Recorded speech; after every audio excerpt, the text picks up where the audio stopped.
The moment I saw my wife's hand brush against Travis's arm, I knew exactly what kind of night this was going to be. Her wedding ring glinted under the string lights of the rooftop party, mocking me with each casual touch she laid on him. I watched, martini in hand, as Brianna threw her head back laughing at something her boss said. A laugh I hadn't heard in months. A laugh that used to be mine. "Another drink, sir?" A waiter appeared beside me, offering salvation in the form of alcohol. "God, yes," I muttered, swapping my empty glass for a full one. "Keep them coming if you don't mind." I'd been sitting alone at our table for 45 minutes now. 45 minutes of watching my wife transform into someone I barely recognized, her body language shifting like quicksand beneath my feet. Her black dress, the one I'd complimented her on before we left our apartment, now seemed chosen for someone else's eyes. "John, you should meet Marcus from accounting," Brianna had called out to me earlier, her eyes never actually meeting mine, her attention already drifting back to Travis before I could even respond. That was the only acknowledgement I'd received since we arrived. One hollow invitation, tossed carelessly over her shoulder like spare change to a beggar. Travis Whitfield, senior partner at LMB Financial, my wife's boss of 8 months and evidently her new fascination. He stood tall in his custom suit, one hand casually tucked in his pocket, the other holding a glass of scotch that probably cost more than my best shoes. His confidence was suffocating even from across the room, the kind that came from old money and the unshakable belief that the world existed solely for his enjoyment. They make quite the pair, don't they? I turned to find a woman I didn't recognize standing beside me, her eyes following my gaze. "I'm sorry?" "Travis and your wife," she clarified, sipping her champagne. "They've been inseparable at the office lately. I'm Melanie, by the way. I work in HR. My stomach twisted into a knot. "John, Brianna's husband." "Oh, I know who you are," she said with a smile that didn't reach her eyes. "Brianna mentioned you might not make it tonight." The words hit me like a physical blow. Brianna had told her colleagues I wouldn't be here. I'd arranged to leave work early, specifically to attend this party with her. We'd gotten ready together in our bathroom, sharing the mirror as she applied her makeup and I adjusted my tie. "Well," I said, forcing a smile. "Surprise." Melanie nodded awkwardly and drifted away, leaving me alone again with my thoughts and my drink. Across the roof, Brianna was now standing so close to Travis that their shoulders touched. His hand rested on the small of her back in a gesture that was anything but professional. Something cold and sharp twisted in my chest. I watched as she leaned in to whisper something in his ear, her lips almost grazing his skin. The intimacy of it was unmistakable. This wasn't networking. This wasn't career advancement. This was something else entirely. "Never seen your wife this animated before," said a voice to my left. A man in an expensive suit who I vaguely remembered meeting at a previous company event extended his hand. "Richard Klein, investment banking." I shook his hand mechanically. "John Harrington." "Ah, the husband," he said, his tone suggesting this was some kind of punchline. "We were starting to think you were a myth." I raised an eyebrow. "A myth?" Richard seemed to realize his mistake and backpedaled. "Just that Brianna rarely mentions you, and you've missed the last few gatherings." "I've been busy," I lied, feeling a cold sweat breaking out on my forehead. How long had this been going on? How many parties had she attended without me, while telling her colleagues I was too busy to come? "Well, Travis certainly keeps everyone entertained," Richard continued, oblivious to my growing discomfort. "Between you and me, he's got quite the reputation with the ladies in the office." My grip tightened around my glass. "Is that so?" "Oh, yeah. Before Brianna, there was that girl from compliance. And before that, his executive assistant. The man's a machine." Richard laughed, then seemed to register who he was talking to. "But I'm sure it's nothing like that with Brianna. They're just close colleagues." I nodded stiffly, watching as Travis's hand slid lower on my wife's back. "Right. Colleagues." Just then, The crowd parted momentarily, and Brianna glanced in my direction. Our eyes met for a split second before she quickly looked away, leaning closer to Travis and whispering something that made him smirk. That was it. I drained my glass and set it down with a decisive clink. Without a word to anyone, I stood up and walked toward the elevator. No dramatic scene, no confrontation. Just the quiet dignity of removing myself from a situation where I was clearly unwanted. As the elevator doors closed, cutting off my view of the rooftop, I caught one last glimpse of Brianna. She was looking in my direction, finally, her expression unreadable from this distance. For a moment, I thought she might call out, might walk over to stop me. She didn't. The elevator descended 38 floors, and with each level, a strange calm settled over me. By the time I reached the ground floor, something had shifted inside me. This wasn't just about tonight. This was about the past several months of canceled dinners, late nights at the office, and the growing distance between us that I'd been desperately trying to ignore. "Rough night?" asked the doorman as I stumbled slightly on my way out. "You could say that," I replied, straightening my jacket. "Want me to call you a cab, Mr. Harrington?" I was surprised he knew my name. I must have looked confused because he added, "I've seen you pick up Mrs. Harrington many times. You always wait in the lobby." A memory flashed through my mind. Me sitting in this very lobby night after night, waiting for Brianna to finish just one more thing before we could head home together. How many of those nights had she actually been with Travis? "No cab, thanks," and I said, "I think I need some air." Outside the building, Manhattan's night air hit me like reality itself. I stood on the sidewalk watching yellow taxis blur past, the city lights reflecting in puddles from an earlier rain. For almost an hour, I just wandered the streets, my mind racing faster than my feet could carry me. A memory surfaced of our wedding day 5 years ago. Brianna radiant in white, promising to love and cherish me forever. Had she meant it then? Or had I always been a placeholder, someone safe and stable until someone more exciting came along? My phone vibrated in my pocket at 11:42 p.m. "Maybe you'll come back?" 4 words. No explanation, no apology, just a question that felt more like an afterthought than genuine concern. I slipped the phone back into my pocket without responding. At midnight, I found myself at a bar 2 blocks from our apartment. It was dark and anonymous, exactly what I needed. "What can I get you?" asked the bartender, a woman with sleeve tattoos and tired eyes. "Whiskey." "Neat." She poured me a generous glass and slid it across the counter. "Bad day," I laughed without humor. "Bad year, I think." She nodded sympathetically. "Want to talk about it?" I didn't. Not really. But the alcohol and the events of the night loosened my tongue. "I think my wife is having an affair with her boss." The bartender, Kelly according to her name tag, raised her eyebrows. "You think or you know?" "I saw them together tonight. The way they looked at each other. The way they touched." I took a large gulp of whiskey, welcoming the burn. "Let's just say it wasn't professional." "So what are you going to do about it?"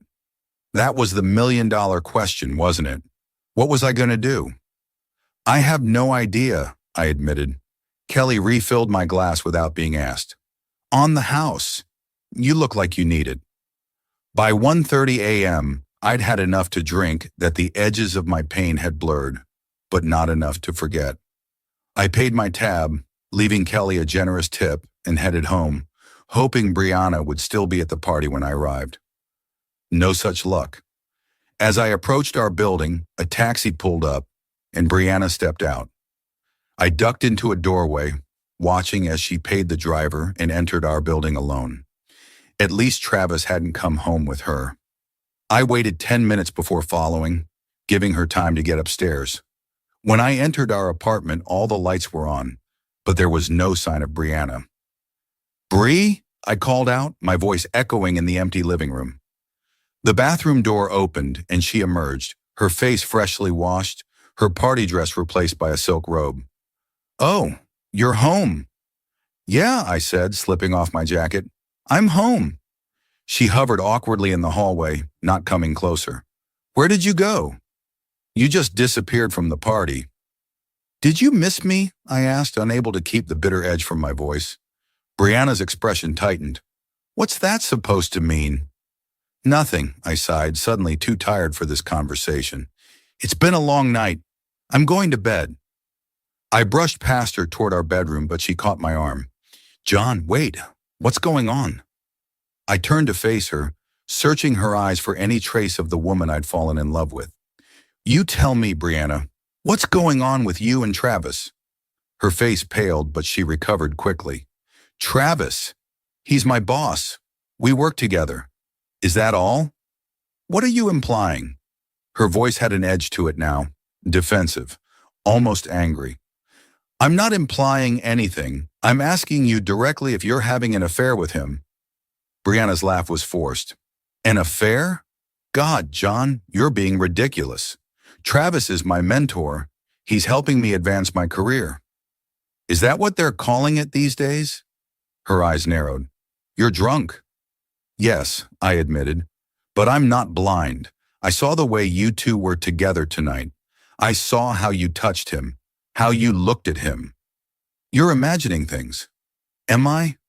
Then why did you tell your colleagues I wouldn't be at the party tonight? Why has Melanie from HR noticed how inseparable you two are at the office?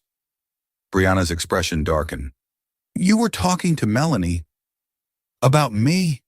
She approached me, actually. Seemed surprised to see the mythical husband in the flesh. Brianna pushed past me toward the kitchen. I need a drink for this conversation. I followed her, watching as she poured herself a large glass of wine with shaking hands. You're not denying it. There's nothing to deny, she snapped, slamming the wine bottle down on the counter. I work closely with Travis because he's the senior partner overseeing my division. Yes, we spend time together. Yes, sometimes we have drinks after work. That's called networking, John. It's how you get ahead in finance. And is ignoring your husband at company parties also part of networking? Or telling everyone I wouldn't be there when we made plans together? She took a large sip of wine before answering. I didn't think you'd want to come. You always complain about these events. I came tonight because you asked me to, I said quietly. Because I thought you wanted me there. Something flashed across her face. Guilt, maybe. But it was gone as quickly as it appeared. I did want you there, but then you left without saying goodbye. You embarrassed me. I embarrassed you? I couldn't believe what I was hearing. Brianna, you spent the entire night glued to Travis's side while I sat alone at our table. You barely acknowledged me. That's not true. I introduced you to Marcus from accounting. Oh, right. The one token introduction before you went back to flirting with your boss. Brianna's face flushed with anger. I wasn't flirting. This is my career, John. This is important to me. More important than our marriage? The question hung in the air between us, heavy and threatening. Brianna didn't answer immediately, and her silence told me everything I needed to know. I'm going to sleep in the guest room tonight, I said finally, turning away before she could see the tears forming in my eyes. John, wait. But I didn't wait. I closed the guest room door behind me and collapsed onto the bed, fully clothed, staring at the ceiling as the reality of my situation crashed over me in waves. My marriage was falling apart, and I had been too blind or too cowardly to admit it until now. When I awoke the next morning, Brianna had already left for work. There was a note on the kitchen counter. We should talk when I get home. I love you. 3 simple words that no longer felt true. I called in sick to my own job, unable to face a day of pretending everything was normal. Instead, I sat in our apartment, going through old photos on my phone. Brianna and me on our honeymoon in Italy, at her sister's wedding, building a sandcastle on a beach in Mexico last summer. We looked happy in those photos. Had it all been a lie? My phone buzzed with a text from an unknown number. You deserve to know. Meet me for coffee? Melanie from HR. 20 minutes later, I was sitting across from Melanie at a small cafe 2 blocks from LMB Financial's headquarters. Thank you for meeting me, she said, her hands wrapped around a mug of herbal tea. I wasn't sure if you would. Why am I here, Melanie? She looked around nervously before reaching into her purse and sliding her phone across the table. I thought you should see this. The screen showed a video file. My hands trembled slightly as I hit play. The footage was dark and grainy, clearly taken at the rooftop party. The camera focused on a corner of the terrace, partially hidden behind some decorative plants. Brianna and Travis stood close together, his back against the wall, her body pressed against his. Her hand slid down his chest to his belt. Their faces drew closer until their lips met in a kiss that left no room for misinterpretation. The video ended, but the image burned itself into my mind. I pushed the phone back toward Melanie, feeling sick. "Why are you showing me this?" I asked, my voice barely above a whisper. Melanie tucked her phone away. "Because I've been where you are. My ex-husband cheated on me with his coworker. No one told me for months, even though everyone knew." She paused, meeting my eyes directly. "And because Travis Whitfield has a pattern, he targets ambitious women in the office, promises to help their careers if they reciprocate his interest. Then he discards them when he gets bored. And Brianna? Is she just his latest victim?" Melanie's expression softened with pity. "From what I've seen, she's a willing participant. I'm sorry." My mind flashed to Brianna's frantic defense last night, her insistence that their relationship was purely professional. All lies. "There's more," Melanie said hesitantly. "They're going away together next week. Hawaii. Travis told the office it's a business trip to meet West Coast clients, but it's not," I finished for her. She shook her head. "I saw the booking confirmation on his assistant's desk. 5 days at the Four Seasons in Maui. 2 plane tickets. Why are you telling me all this? What do you get out of it?" Melanie considered the question. "Let's just say I have my own reasons for wanting to see Travis exposed for who he really is. And maybe I believe that people deserve the truth, even when it hurts." I nodded slowly, processing everything she'd told me. "Thank you for the video and the information." As I stood to leave, Melanie caught my arm. "What are you going to do?" I looked down at her, a plan already forming in my mind. Something I should have done a long time ago. That night, when Brianna came home, I was waiting for her with a glass of wine and a calm demeanor that belied the turmoil inside me. "John," she said, surprised to find me sitting at our dining table with candles lit and dinner prepared. "What's all this?" "Sit down," I said, pulling out a chair for her. "I wanted to apologize for last night." Confusion flashed across her face as she sat cautiously. "Apologize? I was drunk and jealous, and I accused you of things that were unfair." I lied smoothly, pouring her a glass of her favorite red wine. "You're right. Networking is important in your field, and I should be more supportive of your career." Relief flooded her features. "Oh, thank you for understanding. I've been so stressed about this promotion, and Travis is the key to making it happen." "I'm sure he is," I said, keeping my voice neutral. "So tell me about this big meeting in Chicago next week, the one you're preparing for." Brianna froze for just a second, her wine glass halfway to her lips. "Chicago? You mentioned it last week. Some important client meeting?" "Right, yes," she recovered quickly. "It's a potential new client. Asset management for a tech firm." I nodded encouragingly. "Sounds important. When do you leave?" "Tuesday morning. I'll be back Thursday night." 3 days, I mused. That's quite a trip for one meeting. "There are multiple meetings," she said, her eyes not quite meeting mine. "And a dinner. You know how these things go."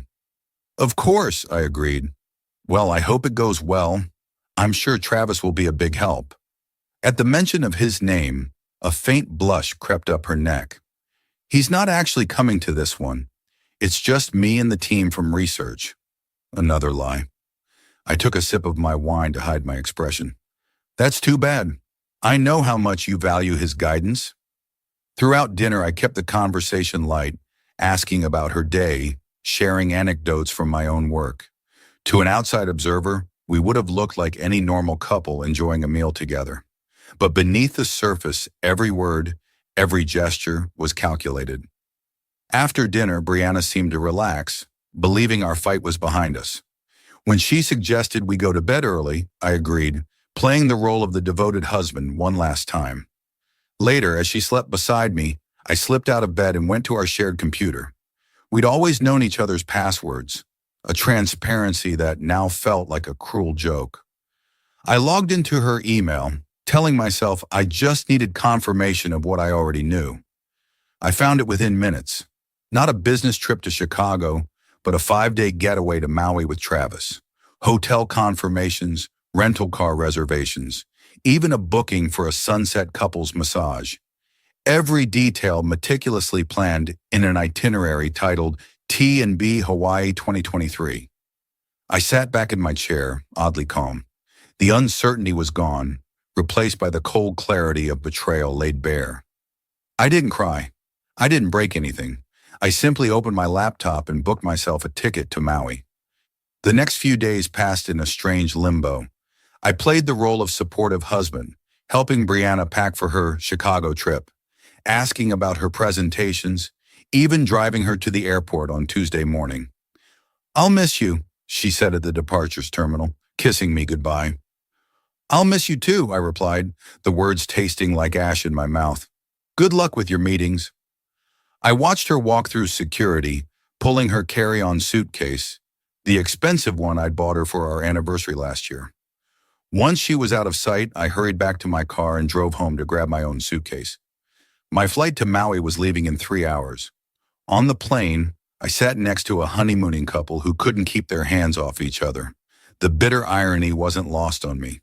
6 hours later, I landed in paradise with a hollow feeling in my chest where love used to reside. I checked into a different hotel than theirs, close enough to observe, but far enough to avoid accidental encounters. From the balcony of my room, I could see the pristine beach and the turquoise ocean beyond. It would have been beautiful if I weren't here to document my wife's affair. The next morning, I put on a baseball cap and sunglasses and made my way to the Four Seasons. I claimed a lounge chair by the pool, obscured by a large umbrella, but with a clear view of the entrance. I didn't have to wait long.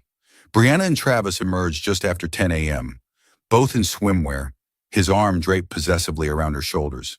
They looked like any other couple on vacation, relaxed, happy, intimate. They chose a cabana near the far end of the pool, and I watched as a server brought them champagne. They toasted, kissed, and then Travis pulled Brianna onto his lap. I took out my phone and started recording. I wasn't sure why exactly.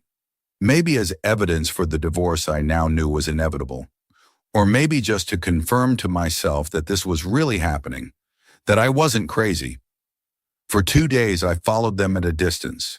I saw them holding hands on the beach, feeding each other bites of expensive meals, kissing in the hotel pool. I took photos and videos, not out of some twisted desire to hurt myself further, but as evidence. As proof that I wasn't delusional, that what was happening was real. On the 3rd day, something unexpected happened. I was sitting at a beachfront bar, nursing a beer and watching through my sunglasses as Brianna and Travis played in the waves. A woman sat down next to me and ordered a margarita. "You've been following them for 2 days now," she said without preamble. "Ex-girlfriend or ex-husband?" I turned to her in shock. She was in her 40s, attractive in a sophisticated way, with dark hair and knowing eyes. "Excuse me." She smiled, not unkindly. "I notice things. Occupational hazard.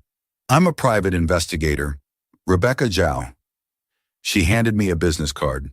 "And you're either stalking that couple or you have a personal connection to one of them."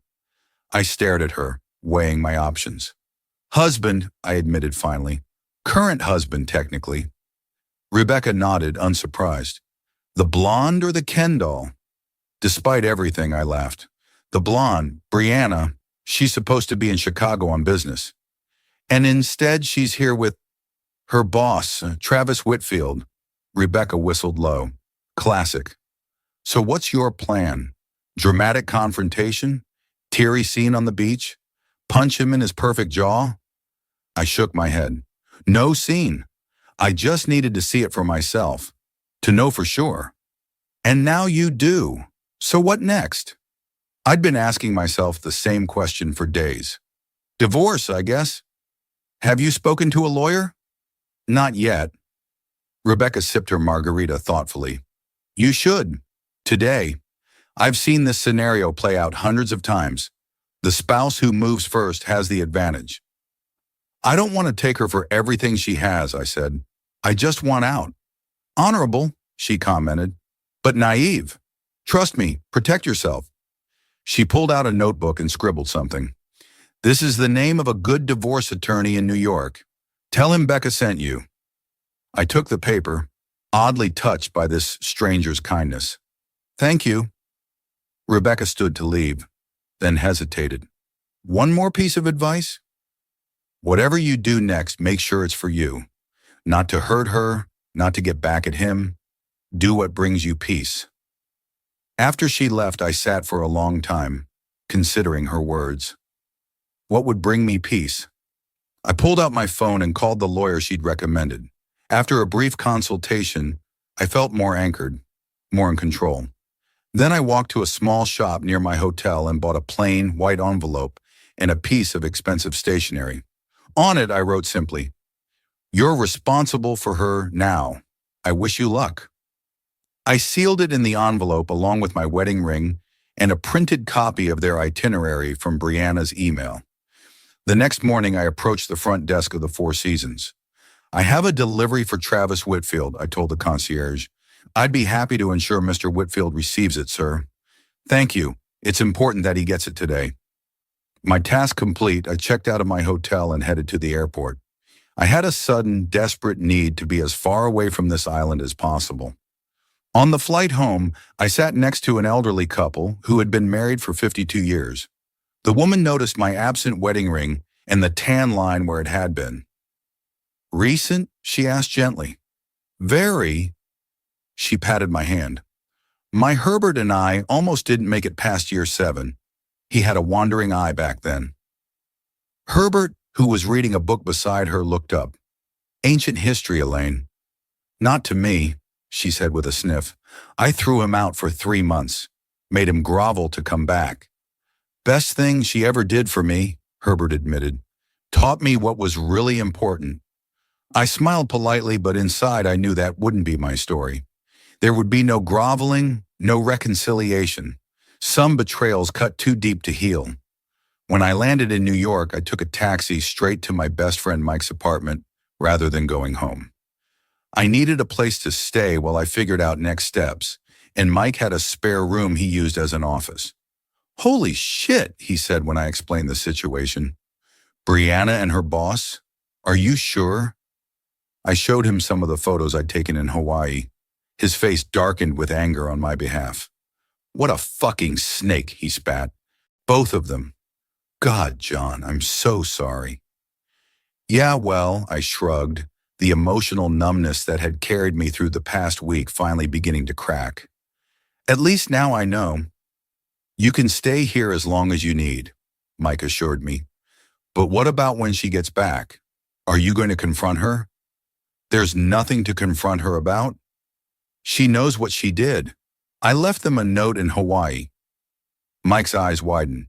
You what? You let them know you were there? Not exactly. I just let them know I know. Damn, Mike whistled. Cold. I like it. That night, I slept on Mike's pull-out couch, expecting a barrage of calls and texts from Brianna.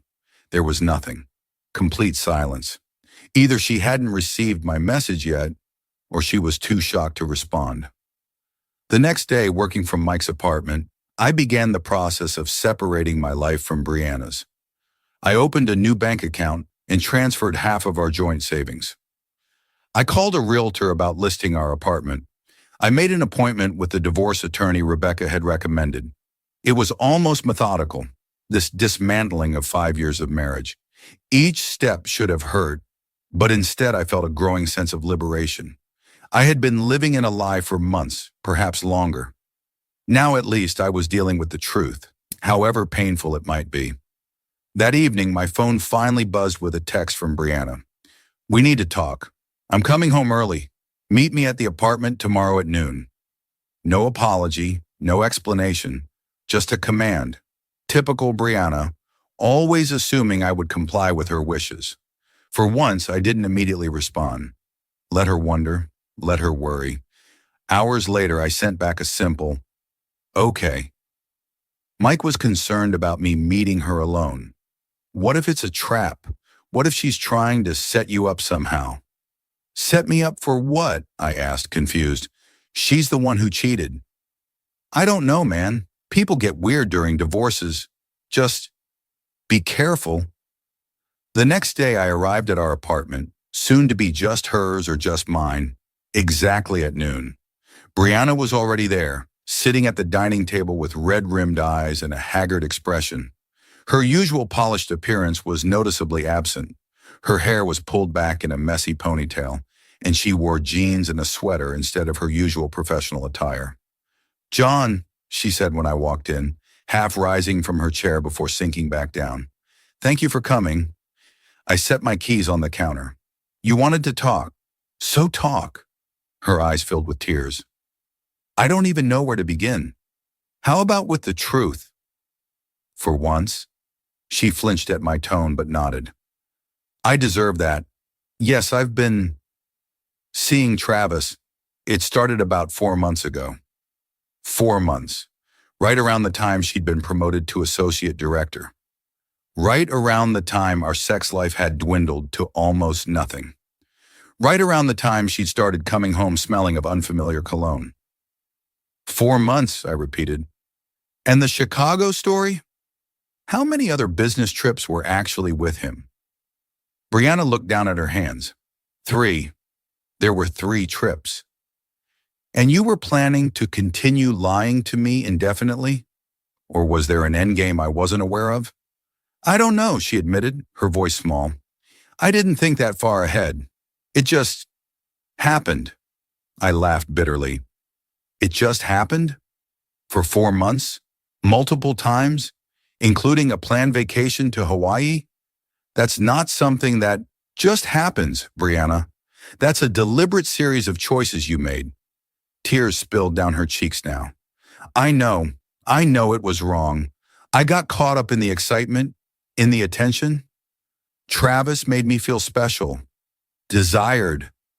And I didn't? I asked, hating the vulnerability in my voice. She looked up at me, her expression pained. You used to, but then we settled into this routine, this comfortable but predictable life. I felt like I was disappearing, becoming just your wife instead of my own person. So instead of talking to me about it, instead of going to couples therapy or taking a vacation together or any of the 1,000 other options available to you, you decided to fuck your boss. Brianna flinched at my crude language. It wasn't just about the sex. That doesn't make it better. I know, she whispered. I know there's no excuse, but I want you to understand that I still love you, John. What happened with Travis? It was a mistake, a terrible, awful mistake. I studied her face, searching for any sign of the woman I'd fallen in love with. Where is he now? Your lover.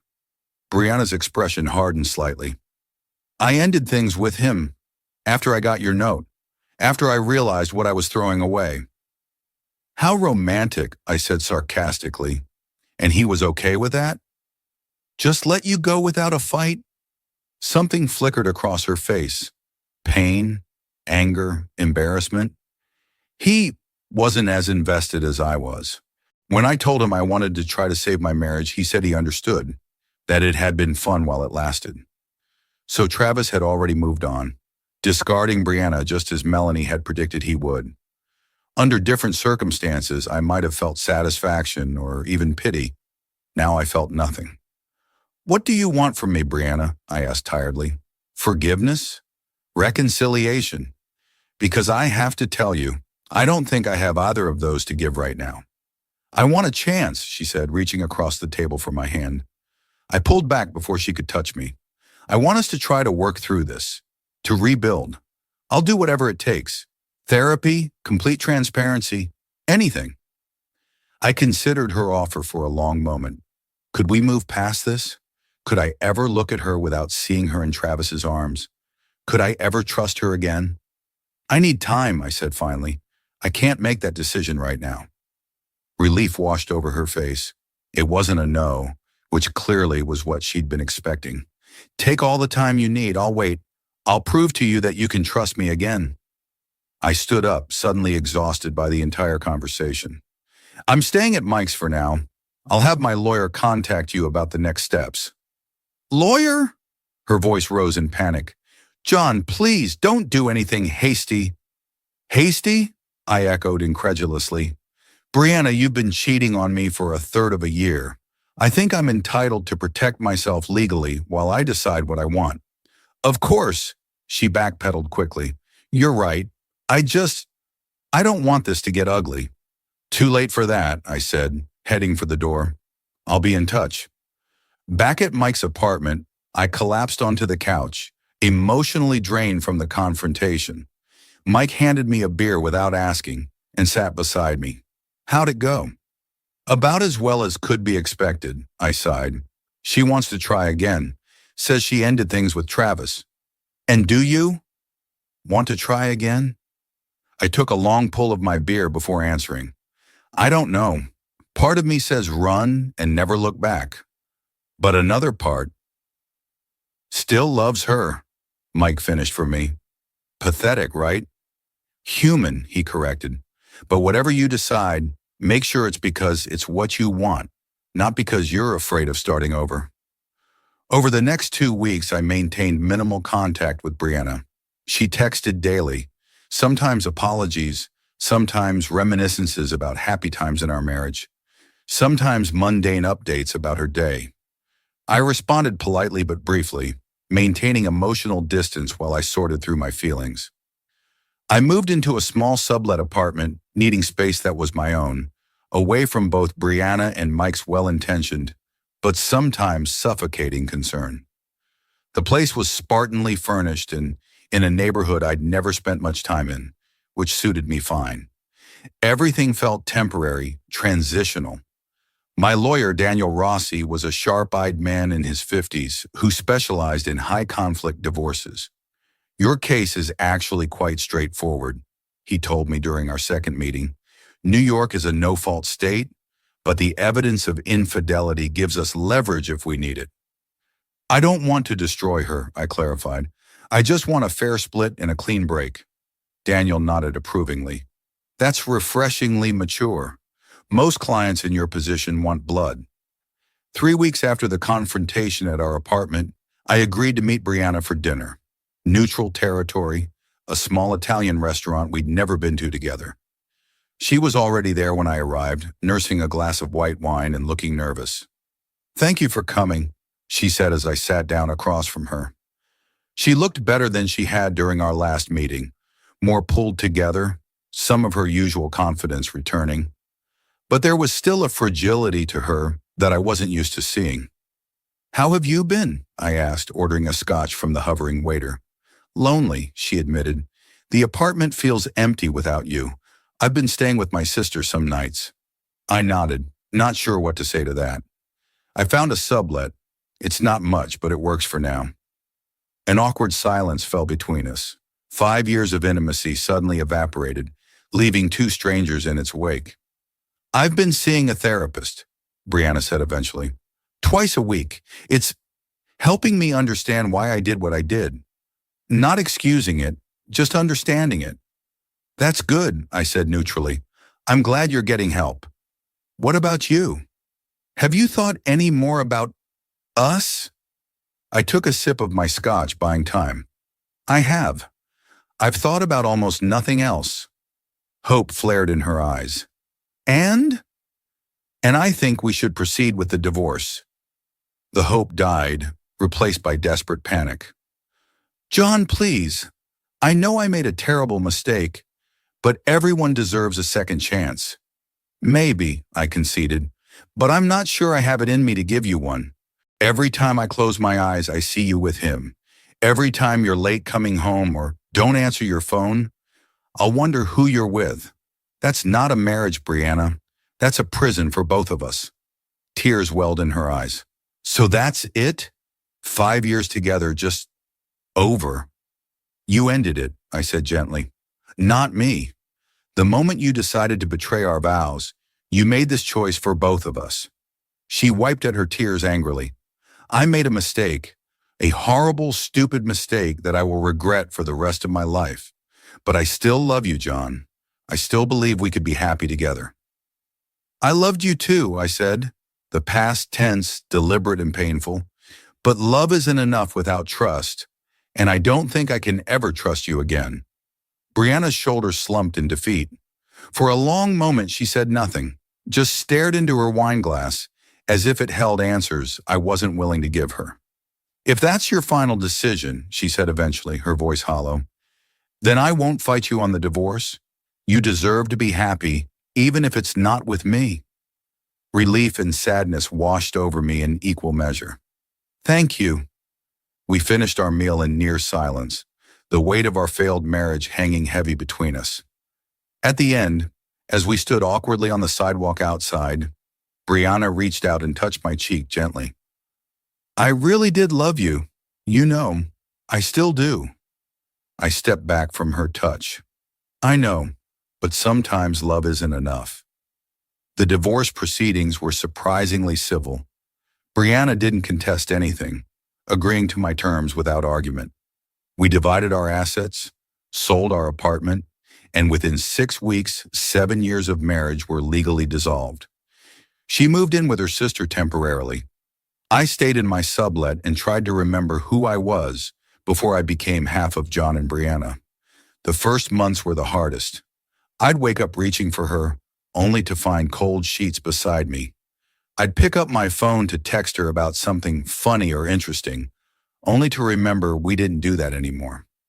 I threw myself into work, stayed late at the office, and avoided social gatherings where I might have to explain my new single status. Friends tried to set me up on dates, but I declined, not ready to let anyone new into my life. The betrayal had left scars that needed time to heal. 3 months after the divorce was finalized, I was driving home from a rare night out with friends when a pickup truck ran a red light and T-boned my car. The impact wasn't catastrophic, but it was enough to send me to the emergency room with a concussion, 2 cracked ribs, and a dislocated shoulder. "Mr. Harrington?" A soft voice roused me from a pain medication-induced haze. "I need to check your vitals." I opened my eyes to find a woman in blue scrubs standing beside my hospital bed. Her name tag read, Amanda Chen, RN. She had dark hair pulled back in a practical ponytail and kind eyes that crinkled at the corners when she smiled. "On a scale of 1 to 10, how would you rate your pain right now?" she asked, checking my IV. "Physically or emotionally?" I mumbled, still groggy. She paused, looking at me with unexpected understanding. "Both valid questions," she said. "Let's start with physical and work our way up from there." Over the next 3 days in the hospital, Amanda became my favorite person to see. She brought me extra pudding cups, adjusted my pillows without being asked, and most importantly, talked to me like a human being rather than just another patient. On my last night there, she came in during her break. "So," she said, sitting in the visitor's chair beside my bed, "want to tell me about the emotional pain scale now?" I surprised myself by actually answering her honestly. I told her about Brianna, about Travis, about Hawaii and the divorce. She listened without interrupting, nodding occasionally, her eyes never leaving my face. When I finished, she was quiet for a moment. Then she said, "My fiancé left me 2 weeks before our wedding. For my maid of honor." "Shit," I breathed. "That's brutal?" "Yeah." She smiled ruefully. Found out they'd been seeing each other for months. All those wedding planning meetings she was helping me with? Apparently they weren't all about flower arrangements. "What did you do?" I asked. "Canceled the wedding, returned the gifts. Cried for about a month straight." She shrugged. "Then I put myself back together and decided not to let it define me." "How's that working out?" "Some days are better than others," she admitted, "but I'm getting there." Before I was discharged the next morning, I worked up the courage to ask for her number. She hesitated only briefly before writing it on the back of my discharge papers. "Just to be clear," she said, "I don't usually give my number to patients." "Just to be clear," I replied, I don't usually get hit by trucks to meet women. Her laugh was genuine and warm, nothing like the practiced, performative laugh Brianna had developed for her colleagues and superiors. Amanda and I started slowly. Coffee after her shift, a walk in Prospect Park, a movie where we barely watched the screen because we were too busy talking. We were careful with each other, both carrying our own wounds, both afraid of making the same mistakes again. 2 months after my accident, I ran into Travis at a restaurant in Manhattan. I was waiting for Amanda at the bar when he walked in with a young woman who definitely wasn't Brianna. They didn't notice me at first, too absorbed in each other. His hand rested on her lower back, exactly as it had with my ex-wife at that fateful rooftop party. When Travis finally spotted me, he froze. The woman continued to the table while he approached the bar. "John?" he said awkwardly. "How are you?" "Better than expected," I replied honestly. "You?" He glanced back at his date. "Good. Things are good." "Where's Brianna?" His expression shifted slightly. We're taking some time apart." I wasn't surprised, not really. Let me guess. The excitement wore off once you weren't sneaking around anymore? Travis had the decency to look ashamed. "Something like that," he admitted. "Look, John, I know it doesn't mean much, but I am sorry about how everything happened." I took a sip of my drink, considering my response. A year ago, I might have punched him. 6 months ago, I might have cursed him out. But now, looking at this man who had once seemed so threatening, so superior, I felt nothing but pity. "You know what the funny thing is, Travis? I should thank you." He blinked in confusion. "Thank me? If you hadn't slept with my wife, I'd still be in a marriage with someone who didn't really want me," I explained. "I'd still be trying to make someone happy who was fundamentally dissatisfied. So yeah, in a weird way, you did me a favor." Before he could respond, I felt a hand on my arm. Amanda had arrived, beautiful in a simple blue dress, her hair down around her shoulders. "Sorry I'm late," she said, kissing my cheek. "The subway was a nightmare." "Worth the wait," I told her, meaning it more than she could know. I introduced her to Travis, keeping it vague about how we knew each other. After a brief, awkward exchange, Travis returned to his date. "Ex-friend?" Amanda asked once he was out of earshot. "Something like that," I replied. "I'll tell you later." As we were seated at our table, my phone buzzed with a text. It was from Brianna, the first contact we'd had in months. "I heard you ran into Travis. Can we talk sometime?" I looked up from my phone to find Amanda watching me, her face open and curious.